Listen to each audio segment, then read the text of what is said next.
Na mtazamaji, tunaendelea na mazungumzo yetu tukiangalia mustakabali wa kisiasa unaosubiriwa ambao yatakuwa ni maridhiano, maafikiano, makubaliano, mwanzo mpya na ushirikiano kati ya Rais Daktari William Samoei Ruto na kiongozi wa ODM Raila Amolo Odinga. Mtazamaji, tarehe 9 mwezi wa 3 mwaka 2018 ilikuwa siku ambayo taifa lilishuhudia maridhiano, makubaliano, maelewano kati ya aliyekuwa wakati huo Rais Uhuru Muigai Kenyatta na kiongozi wa ODM Raila Amolo Odinga. Mwezi wa 3 tena tarehe 7 mwaka 2025 historia huenda ikajirudia katika siku ya leo ambapo tunasubiri hadithi kama ile ile, lakini muhusika mwingine tofauti na nyakati tofauti. Inamaanisha kwamba huu mwezi wa 3 katika siasa sio mwezi wa kuchukuliwa rais, ni mwezi ambao lazima utakuja kusomwa na vizazi vinavyokuja katika siku za baadaye.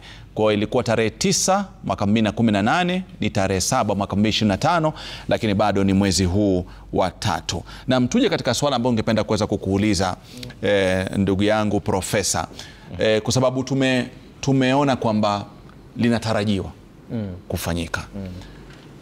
Na nilikuwa nimemuuliza mapema pale Eric kuhusiana na kwamba je, haya ni masuala ambayo yalikuwa yamejadiliwa wakati wa nyuma ama ni masuala ya juzi na jana? Kwa nini nikamuuliza hilo swali? Unapokumbuka kwamba hiyo tarehe 9 mwaka 2018 mwezi Machi, wakati aliyekuwa Rais Uhuru Muigai Kenyatta aliposalimiana na Raila Amolo Odinga, tulisema ni handshake ambayo haina maelezo yoyote. Lakini baadaye tukaona kwamba handshake ile ndio ilikuja kazaa azimio la umoja wa Kenya baadaye. Juzi tukaona kwamba kuna ushirikiano wa rais tu kuweza kumuunga mkono Mkenya aliyeamua kutafuta uwenyekiti wa AUC. Na baadhi ya wachanganuzi wakasema hapana, hii si tu ushirikiano wa wadhifa huu, kuna mengi zaidi. Je, kimtazamo wako kama mchanganuzi na mtu mwelewa aliyoishi kuona mengi, unadhani kwamba kila ambacho kinafanyika leo ni kile ambacho kilikuwa kimezaliwa miongoni mwa vitu vingine, ushirikiano wa AUC?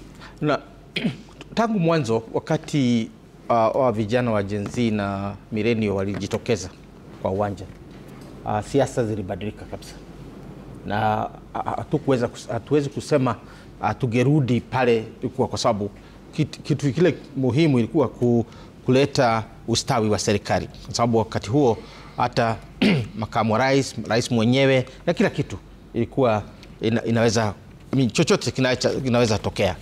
Kwa hivyo ikabidi sasa Rais William Ruto abadilishe sara zake. Wakati huo upinzani ulikuwa umechacha. Kwanza unajua 2023 ndio kulikuwa na zile unasema protest, maandamano, hizi maandamano za sufuria ya njaa, na hiyo ikakuwa kwa uwanja. Halafu utakuja sasa maandamano hii ya Gen Z. Wakati huo Raila kwa upinzani kwa pande ya Azimio, na pande hii ingine umaarufu wa Rais Ruto huko Mount Kenya umechacha kwa sababu ya makodi na vitu kama hizo. Kwa hivyo unaona ya kwamba lazima kitu kingefanyika. Kwa hivyo unaanza kuona umaarufu wa siasa ya Rais Ruto, kwa sababu kwa kisiasa survival ni kitu muhimu sana, survive. Na kama revolution inakuja na unaikata, sasa wewe ni mwanasiasa ambaye amekomaa. Kwa hivyo Rais Ruto akakuja na hiyo tuseme plan ya kumfanya ya kwamba hata survive tu kwa wakati huu, lakini hata 2027 uchaguzi atajipanga. Na sasa ndio kitu ya kwanza ni kujaribu kuinherit bwana Odinga. Kumuinherit ni kwamba umpatie cheo ambayo itamfunga huko Addis Ababa, kwa sababu kama alipata hicho kiti angeenda miaka 8 ya kwanza na miaka ingine 4. Sasa angemfunga vizuri, na hapa nyumbani umurithi kisiasa. Na kama umefanya utafiti unaona male maeneo Raila anashikilia ambayo ako na usawishi ni mengi, isipokuwa kuna mengine ambaye hawezi kumletea bwana Ruto ati kwa sababu ya zile kula alipata Lower Eastern kwa Wakamba hawezi kumletea, hapa Eastern hawezi kumletea, lakini kuna zile atamletea, kama Nyanza atamletea. Kwa Kisii hiyo hawezi kumletea, wakati wataamua wenyewe. No, it's not, hiyo sio inherited, hiyo wanajichagulia. Ukienda Busia, ukiangalia pattern za kisiasa na kura zilizopigwa, huwa pia na uungwaji mkono. No, kuna mambo ya kuungwa mkono kwa sababu ya ile coalition umetengeneza. Kama tuseme Mount Kenya, aliungwa mkono na watu kama sisi tulimuunga mkono, tukampatia milioni 1. Kwa sasa hiyo milioni 1 inaweza kupelekea Ruto? Hawezi. Ile milioni 1 tulimpatia Mount Kenya, hiyo hawezi. Hiyo kwa yake ile hesabu yake 6.9 toa. Sasa kuna 5.9. Si unaona? Enda kwa Ukambani, alipewa na Kalonzo karibu milioni 1.1. Sasa nayo kwa Kalonzo akitoka nayo hiyo toa. Si unaona? Sasa atabaki na ile yake hasa. Kwa sababu siasa zetu misingi ni ukabila. Na tukubaliane hivyo. Political mobilization ni ethnic. Na kama political mobilization ni ethnic, kile utaletea mtu kwa meza ni ile itatoka kwa kabila yako. Kwa hivyo sasa imejipanga.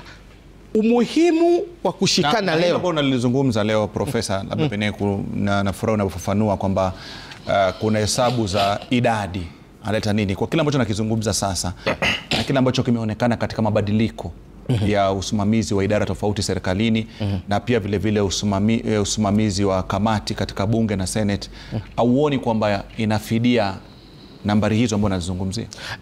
Tunasema hii ni karata tunacheza, na siasa ni kucheza karata. Kama unachukua Joho kwa mfano, unamleta kwa serikali, unamaanisha ya kwamba ile kura huwezi kubadilisha wewe mwenyewe.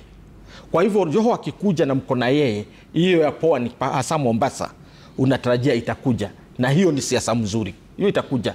Lakini kama ulimuacha Raila peke yake, hiyo ya Joho hangereta, kwa sababu siasa inakuja kwa hizi tunaita pre-election coalition.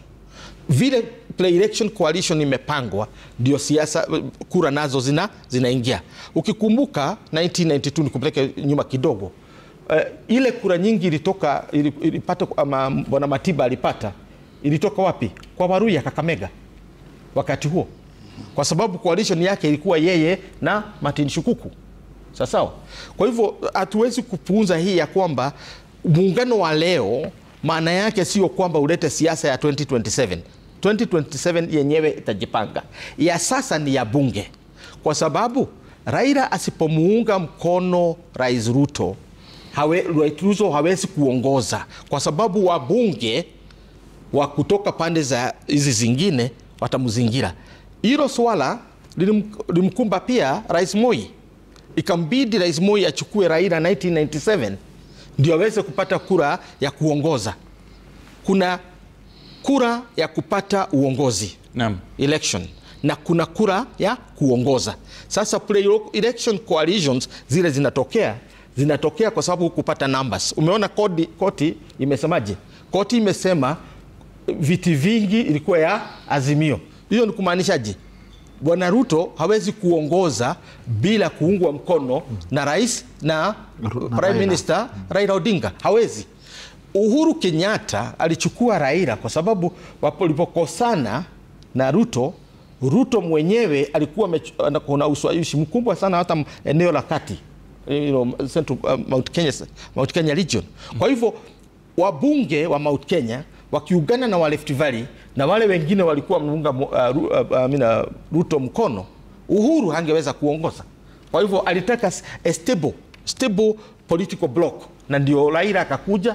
Na yeye Raila akiitisha hii anapewa, kwa sababu asipopewa ataangusha serikali.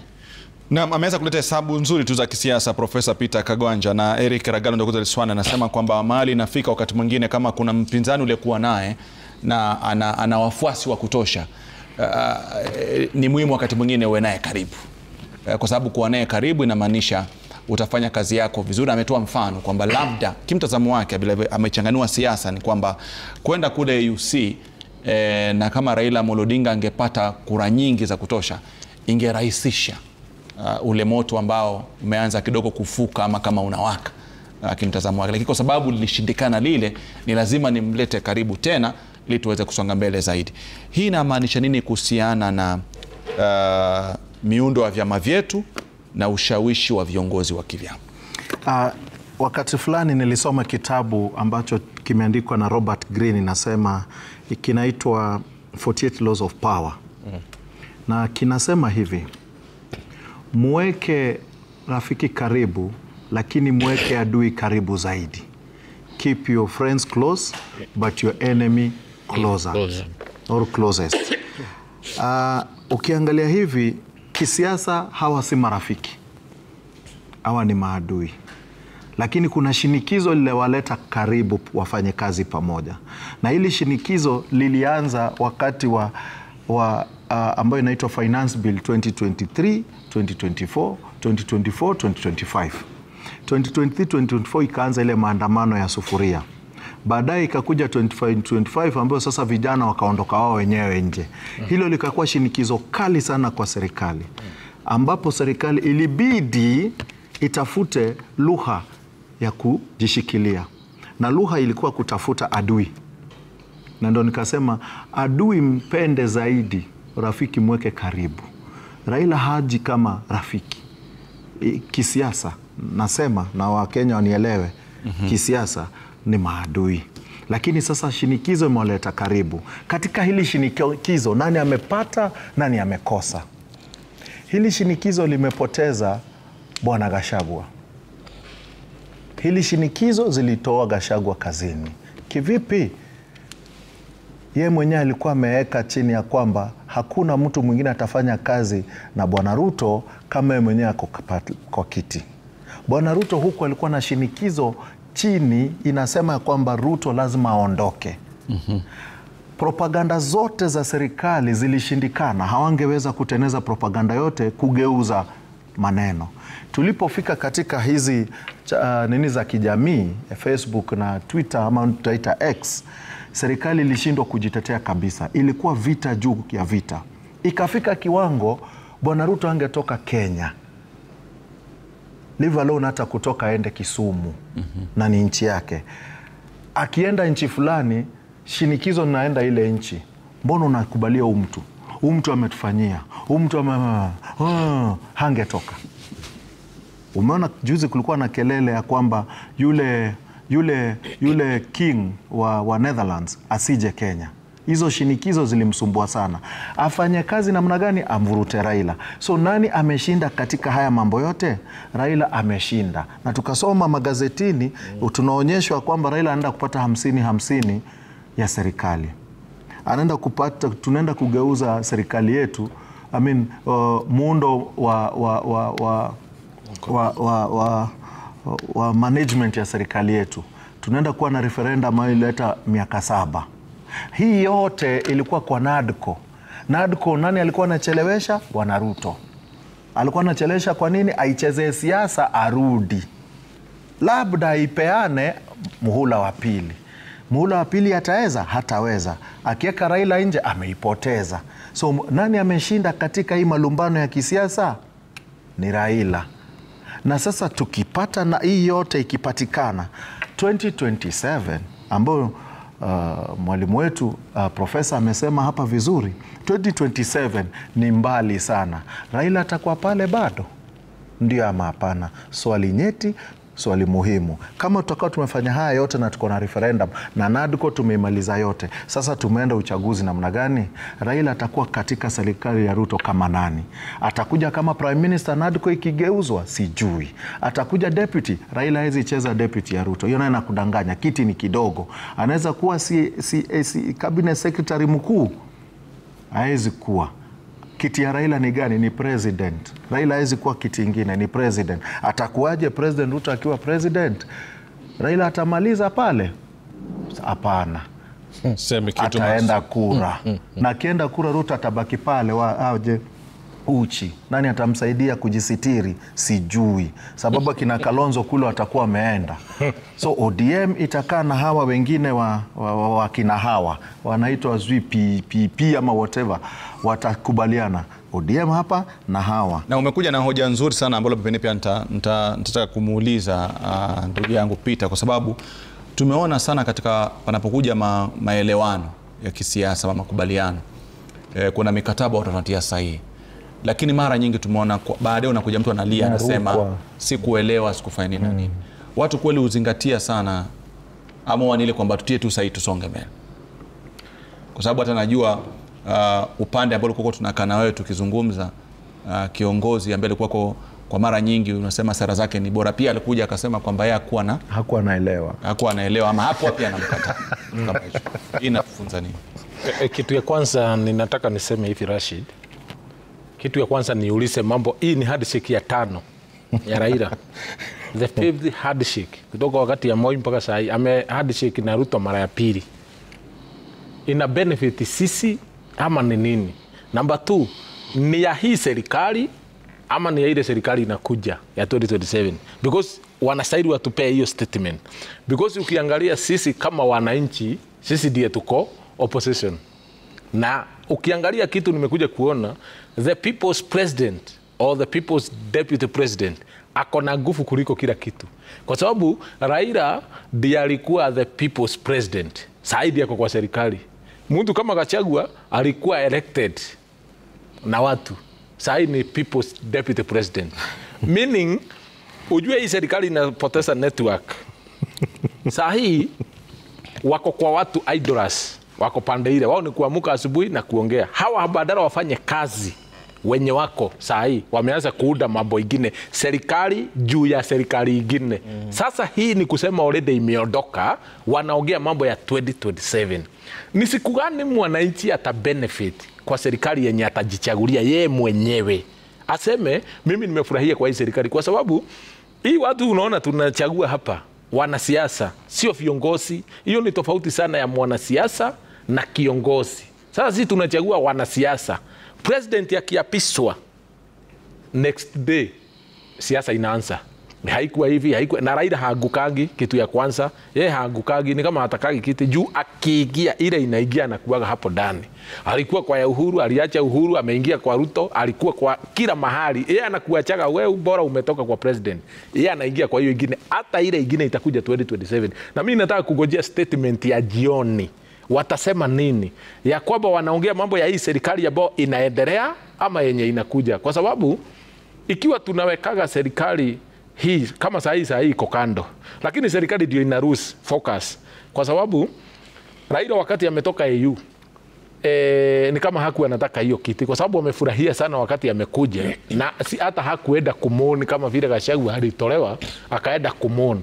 So yeye mwenyewe saa hii vile wanakibia, wanaongea mambo ya kugawana serikali 50-50. Ruto mwenyewe akiwa president alituambia hii haiwezi gawanywa hata slice moja.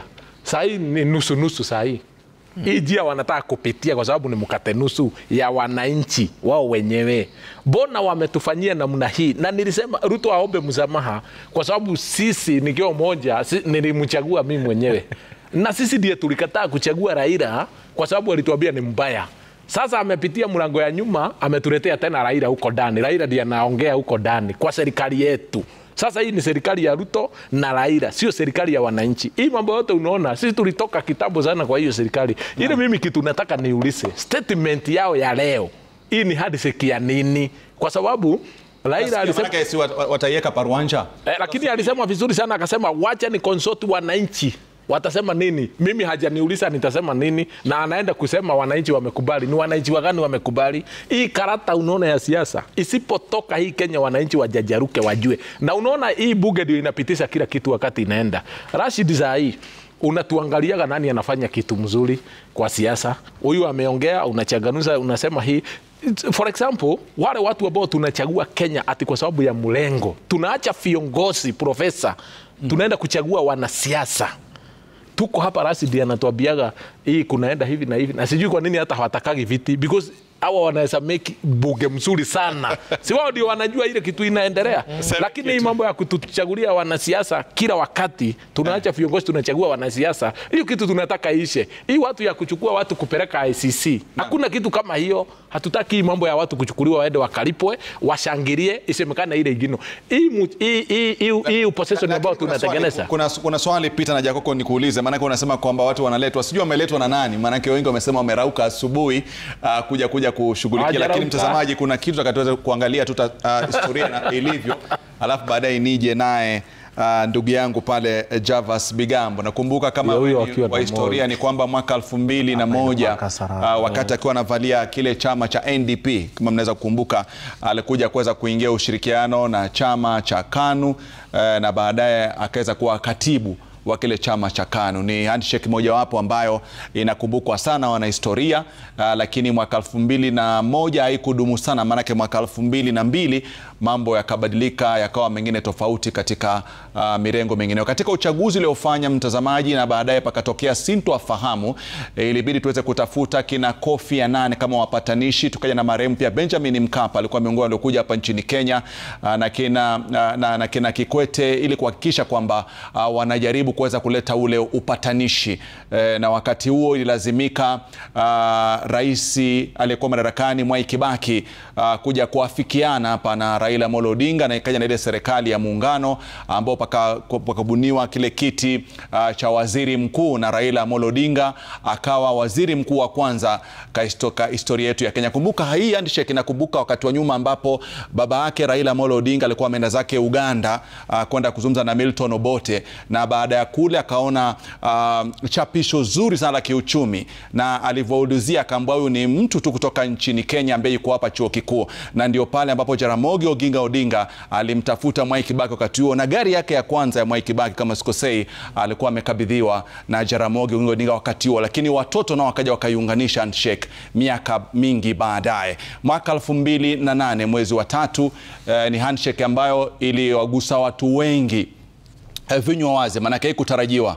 Ghafla tu tukaona kwamba wameweza kuitana na wakiwa wanasalimiana, kumaanisha kwamba imeanza hivyo. Ilikuwa tarehe 9 mwezi wa 3 mwaka 2018, na ni handshake ambayo watu walisema kwamba hii ni watu wamezungumza, hakuna mengine aliyofanywa, lakini handshake hii ilizalisha azimio la umoja wa Kenya, mmoja akiwa mwenyekiti na mwingine akiwa mgombeaji wa tiketi ile ya urais. Ni swala ambalo kwa kweli liliweza kuleta utofauti kati yake na aliyekuwa naibu wake ambaye alikuwako Daktari William Samoei Ruto, na hapo pakawa pana makundi mawili ya kisiasa yakaanza, moja la kieleweke, moja la tanga. Hiyo ilizalishwa baada ya handshake hii mwaka 2018. Baadaye yule ambaye alikuwa na tanga, amini usiamini, akaja akaeleweka na Wakenya na akachaguliwa kama rais wa Jamhuri ya Kenya.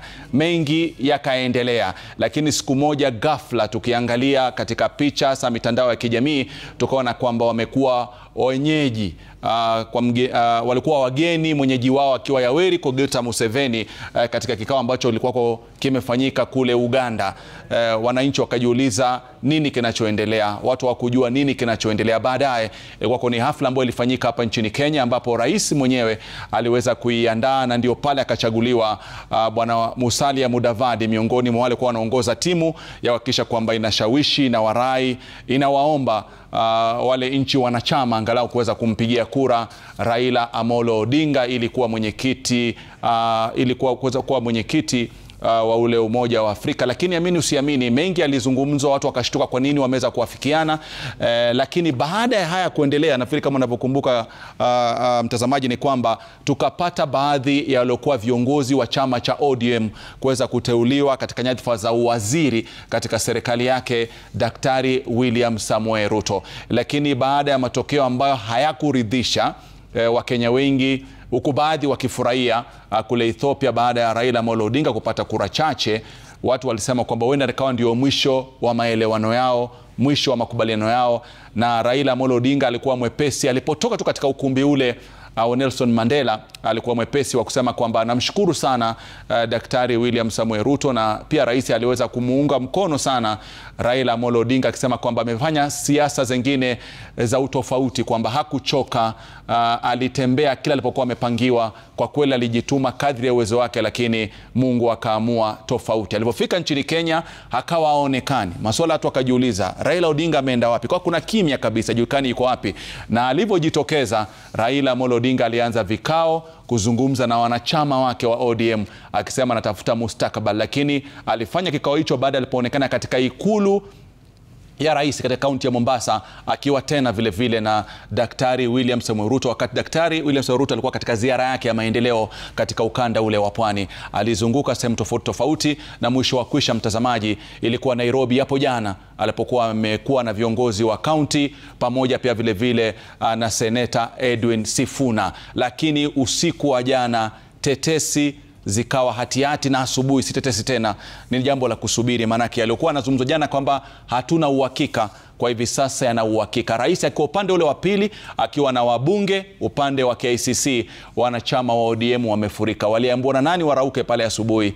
Lazima kuna kitu ambacho wanakijua, na kile kitu ni kuangalia mustakabali wa nchi ya Kenya, ambapo ni chama cha ODM chini ya kiongozi wake Raila Amolo Odinga kuingia katika maafikiano, makubaliano ya utendakazi ambayo yatakuwa yanaleta yeye pamoja na Daktari William Samoei Ruto. Lakini hii picha pia ukiangalia ni kwamba hawa ni watu walianzisha safari ya AUC, lakini katika taarifa walizopata kule Ethiopia ni kwamba yule aliyekuwa mwenyeji wao wakati huu hakuwepo kule Ethiopia, lakini kuna wale ambao walimwakilisha kule katika zile kura.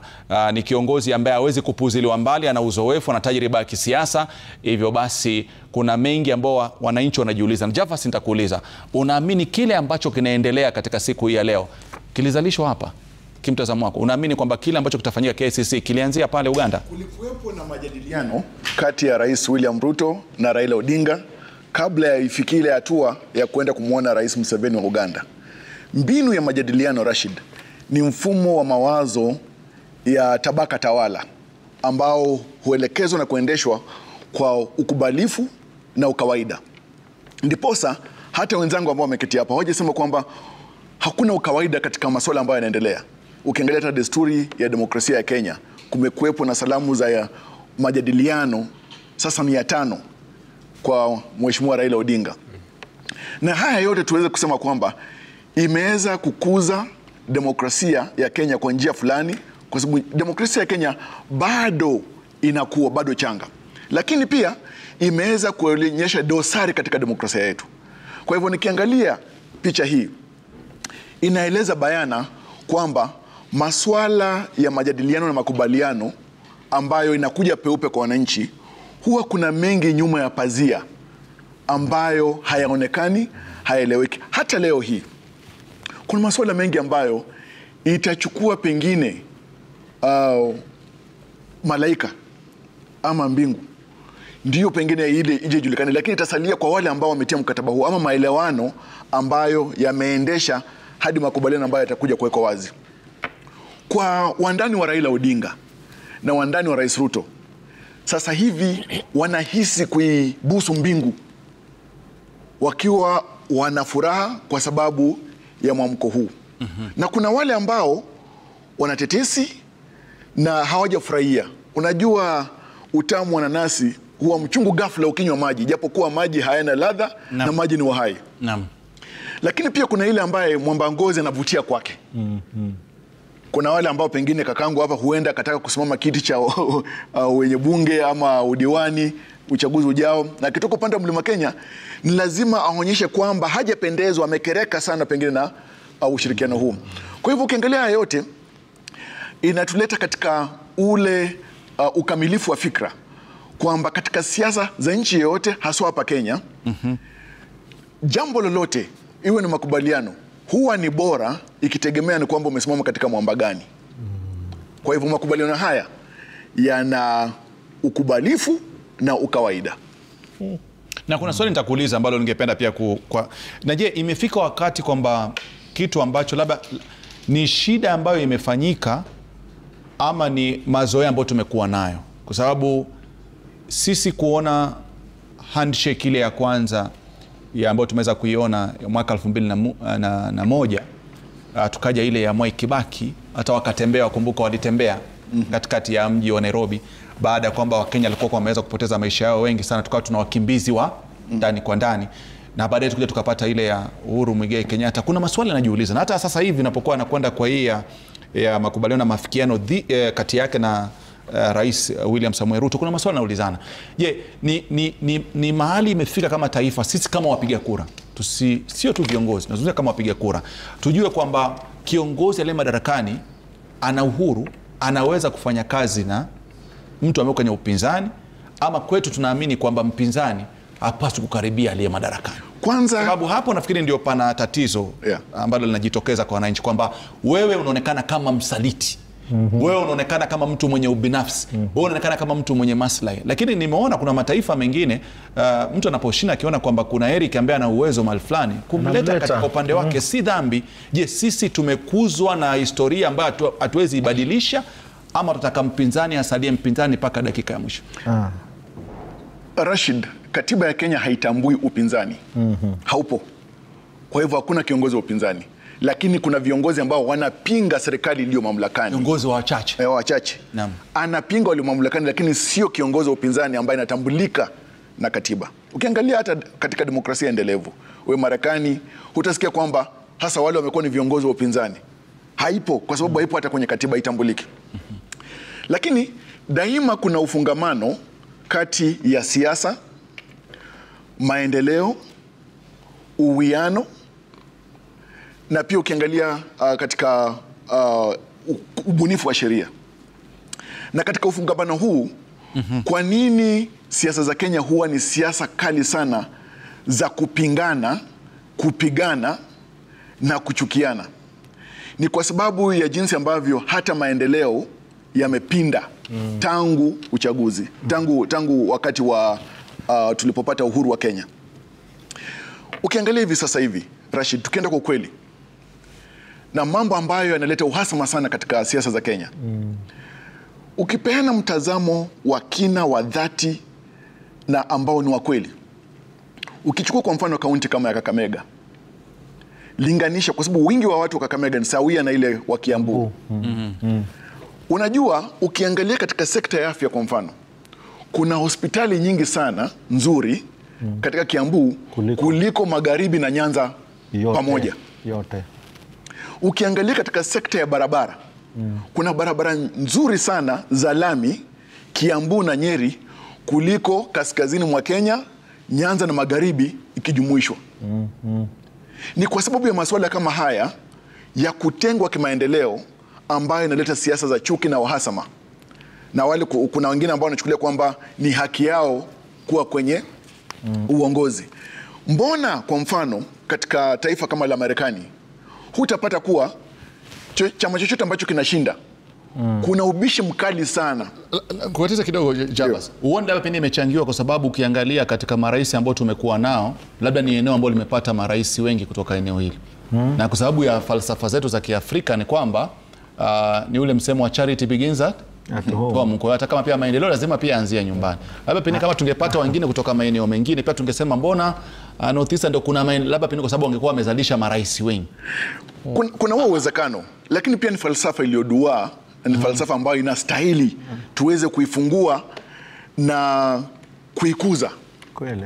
Kwamba uongozi haistahili kwamba eneo ambako nakotoka wewe ndio linafaidika zaidi kushinda maeneo mengine. Kushika na maeneo mengine. Kweli. Kama ingekuwa kwamba kiongozi yoyote, lakini inachangiwa kwa sababu inachangiwa na Javas, na inachangiwa kwa sababu ya siasa zetu na wakati wa kampeni. Kwa sababu wakati mwingine kuna kwa kampeni ya kwamba vyama vyetu vimeundwa kimaeneo. Sio vyama ambavyo vimeweza kuundwa kwa sera. Kwamba kama ni sera, na maanisha naweza kuwa mimi niko Central na support chama cha Javas, yule yako Pwani na support, lakini imefika mahali kwamba tumeunda vyama vyetu kimaeneo. Kwa sisi tunasema kwamba tukishinda ni eneo limeshinda. Ni kweli, lakini na angalia tukishindwa pia ni eneo limepoteza.